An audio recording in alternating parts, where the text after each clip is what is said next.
आपको स्वर्ग और नरक के बारे में पता है? हाँ। ओके, तो जो पाप करते हैं उन्हें कौन लेने आता है? यमदूत। वो उन्हें कहाँ लेके जाते हैं? नरक में। नरक कहाँ है? इसी भौतिक जगत में है। नरक में क्या होता है? वहाँ पाप कर्मों की सजा मिलती है। और फिर सजा भोगने के बाद हम वापस कहाँ आते हैं? वापस इसी धरती पे आ जाते हैं। जो पुण्य कर्म करते हैं वो कहाँ जाते हैं? स्वर्ग। स्वर्ग कहाँ है? इसी भौतिक जगत में।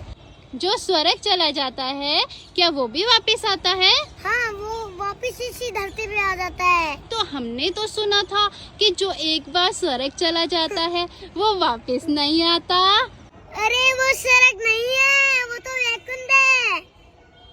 जो एक बार वैकुंठ आ जाता है वो वापस इस भौतिक जगत में नहीं लौटता। तो हमें वैकुंठ जाने के लिए क्या करना पड़ेगा?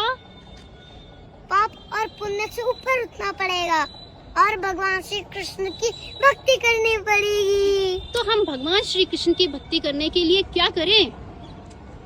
भगवत गीता पढ़ो, माला जप करो, हरे कृष्ण महामंत्र का कीर्तन करो, givgita.com पे जाओ, भगवत गीता जानो और अपना जीवन सफल बनाओ। हरे कृष्णा, हरि बोल।